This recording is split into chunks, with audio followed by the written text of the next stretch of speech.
خدا قوت به شما عزیزان. امیدوارم که حالتون خوب باشه و پر از انرژی باشید. بچهای پای هشتمی بریم سراغ بررسی یک سوال خیلی خوب و بسیار بسیار مهم و پرتکرار از بحث آمار.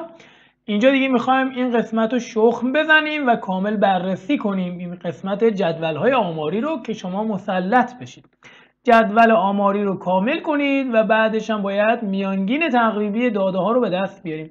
البته خود داده ها رو نداریم، باید از روی جدول میانگین به دست بیاریم. به همین خاطر گفته میانگین تقریبی.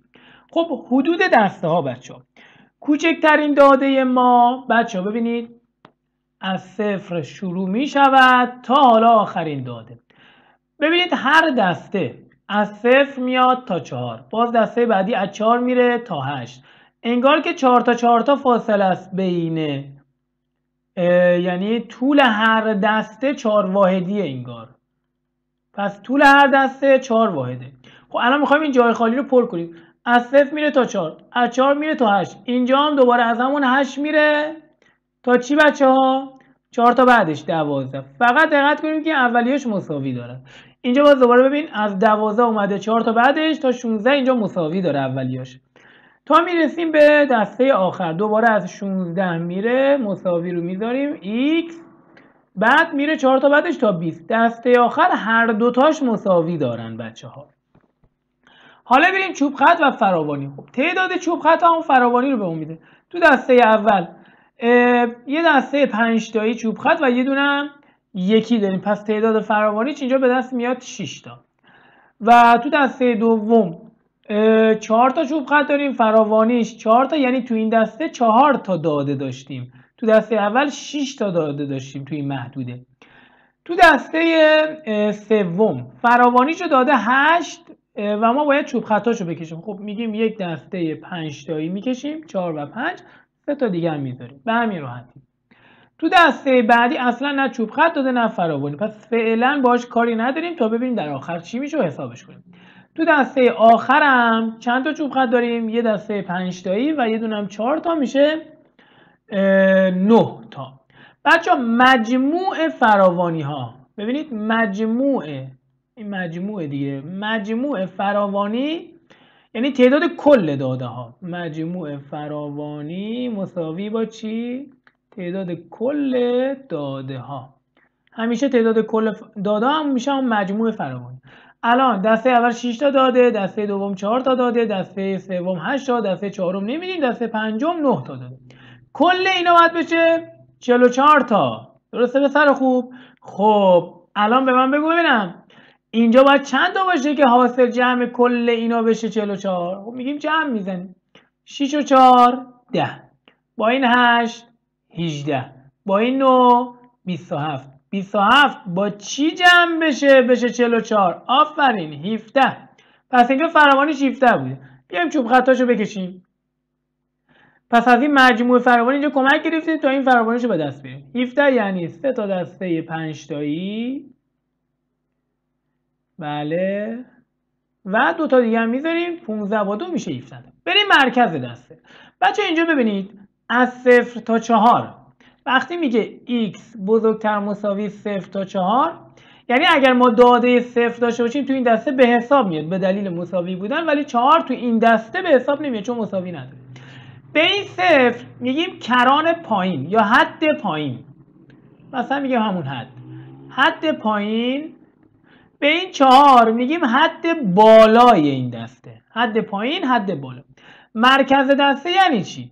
میگه حد پایین تو هر دسته ها، حد پایین رو با حد بالا جمع بزن تقسیم بر 2 کن. یعنی اینکه میانگین حد پایین و بالا رو انگار میخوایم حساب کنیم. پس میگیم حد پایین به علاوه حد بالا تقسیم بر 2. اینجا فرمولش برات نوشتم، میشه مرکز دسته. خب حد پایین 0 به علاوه 4 کنیم. 0 به علاوه 4 تقسیم بر 2 که میشه 4 دوم یعنی 2. پس مرکز اینجا در اومد 2. بعدی حد پایین به علاوه حد بالا 4 به علاوه 8 دوم میشه 12 دوم یعنی 6. بعدی 12 به علاوه 8 میشه 20 دوم میشه 10 خودش در آورد. حالا اینجا ببین چه قشنگ بچه‌ها، 2 6 10 انگار 4 تا فاصله داره، یعنی انگار همون طول دسته که گفتیم 4 واحد تو دسته هامون. یعنی فاصله حد پایین و حد بالا تو هر دسته 4 واحد. اینجا هم داره همون طول دسته به اینا اضافه میشه، یعنی به 2 طول دسته یعنی 4 تا اضافه شد 6 تا، به 6 طول دسته یعنی 4 تا اضافه شد 10 تا. دیگه اینجا نمیخواد از اون فرمول حد پایین و بالا بریم، به 10 4 تا اضافه کنیم میشه 14 تا، حتما هم میشه، برو چک کن. به 14 4 تا اضافه کنیم یعنی همون طول دسته میشه 18 تا و این مرکز دسته هر کدومو در کنیم. حالا مرحله آخر این قسمت رو به ما میگه که تا بتونیم راحت‌تر میانگین حساب کنیم. میگه فراوانی این دسته رو ضرب در مرکزش کن. فراوانی 6 ضرب در مرکزم 2، 6 تا 12 تا.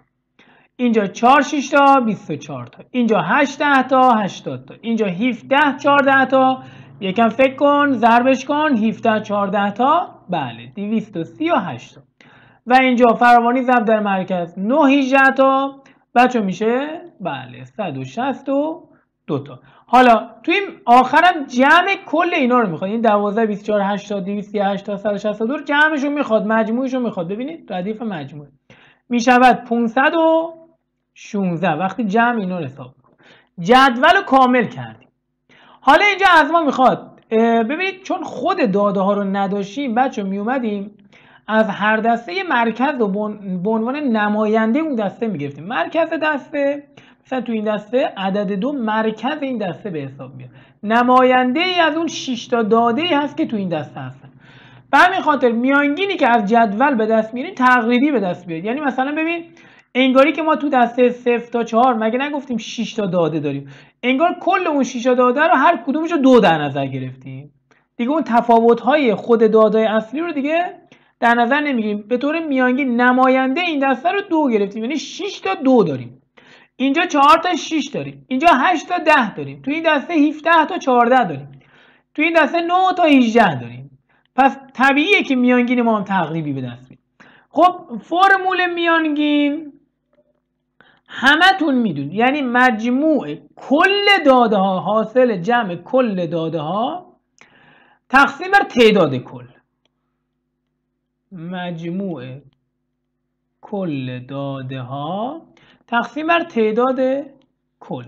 اما همینو تو جدول چجوری میگیم؟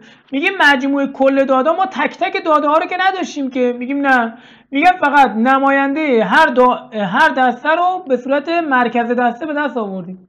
یعنی مرکز این دسته شد 2. چند تا داده داره این دسته؟ 6 تا. 6 تا 12.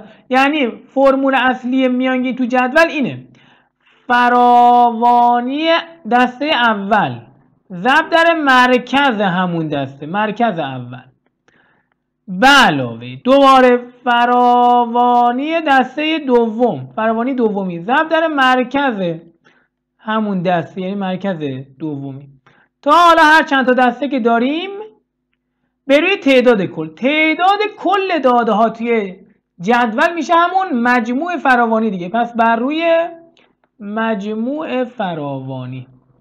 خب البته اینجا از اینجا به بعدش که حالت تقریبی داره دیگه. مثلا میتونیم اینجا حالت تقریبی داره. این فرمول اصلی میانگین بود، اینم تو جدول بهتون گفت.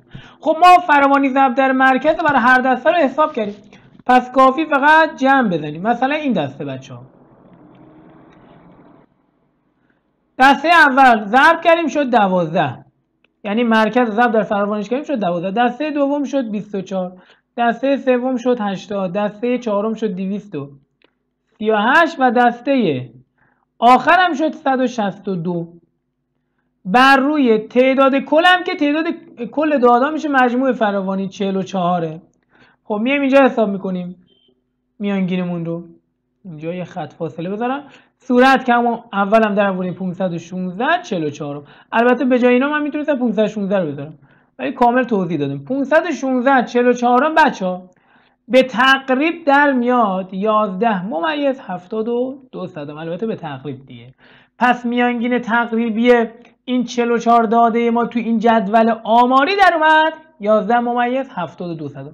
بچه‌ها این فیلم رو دوباره بررسی کنید. حالا یه چیزی دیگه هم که تو این سوال نخواستم ولی میخوام براتون توضیح بدم. اگر از ما توی جدول دامنه تغییرات خواستن، دامنه تغییرات فرمولش میدونید بیشترین داده یا همون ماکسیموم داده منهای مینیموم داده، یعنی کمترین داده. بیشترین داده منهای کمترین داده.